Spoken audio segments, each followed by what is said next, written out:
She's totally hot.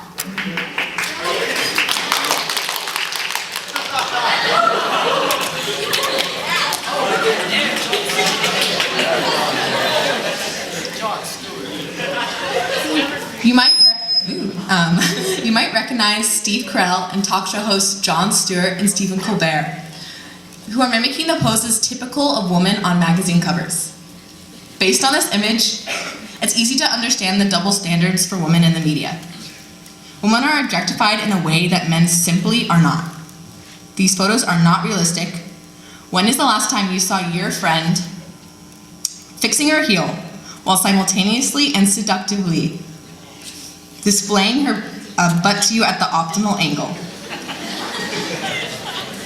So, you might have heard similar commentary about this issue already, and it's easy to stand in grocery store checkout lines and look at the magazines and notice how awkwardly some women are posed on them. But there are other parts of our daily life where there's a more subtle misrepresentation of women. And when we're talking about objectifying, we're talking about objectifying women. You might hear that word a lot, and it is used to the point where it loses its meaning. Objectifying something means that you're treating it as an object. So when you're saying it in regards to women, it means that you aren't treating them as humans and that they're being dehumanized. And you might be thinking, what do you mean? Of course women are humans, everybody knows that. But studies done at Princeton University indicate that this might not always be the case in certain situations. So basically, a group of heterosexual men were shown pictures of both males and females in various amounts of clothing. And when it came to the photos of scantily clad women, the region of the brain associated with tool use, like hammers and nails, was the region that was activated.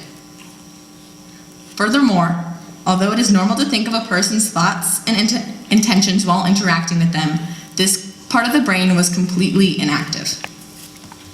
The lack of consideration for the mind and character of a woman is something that is deeply ingrained in our society. Picture an attractive young man.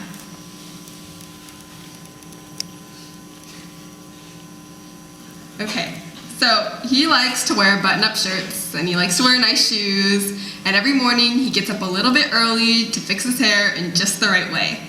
When he goes to school, his first interactions are with his group of best friends who happen to all be girls. Beyond this, he's good at talking to other girls. Girls like him. He knows where to put all the right compliments and he makes them laugh. And when a buddy passes him from PE, talking to a bunch of girls, he says, "Wow, such a ladies' man, John Smith." Now picture an attractive young woman. She likes to wear skirts and dresses and wedge heels. She gets up a little early each morning to curl her hair, and when she gets to school, her first interactions of the day are with her best friends, who happen to be all male. She's easy to talk to, smiley, and is good at cracking jokes at just the right moment. The boys like her. When a friend asks her on a date, she politely declines. The friend goes to the boys for consolation, who tell him, she's just a tease, man. Never do you hear, "Wow, such a men's lady, Jane Smith." Discrediting Jane as just a tease shows a deliberate misinterpretation of her character. There's an implication that something is wrong with her personality, rather than acceptance that she's just not interested. This theme is really reinforced in the media. For instance, in Twilight, Jacob Black will not accept that Bella Swan really loves Edward Cullen. He believes that Bella does not understand what is best for herself and insists on pursuing her romantically anyway. Swedish cinemas have recently launched a rating system aimed at increasing awareness for female roles in films.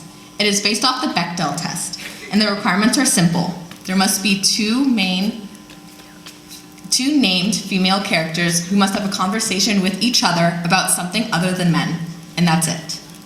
And while this might not seem like a big requirement to fulfill, it's actually really hard to come up with an example that passes. In Pirates of the Caribbean, for instance, there's only one major female character for the first 3 movies, Keira Knightley's character. It's not until the 4th movie that there are 2 major female characters, and one of them is mute. And it's not just in Pirates of the Caribbean. There are a lot of other familiar films that we look at every day that also fail the test. Lord of the Rings? Fails. The Social Network? Fails. Star Wars?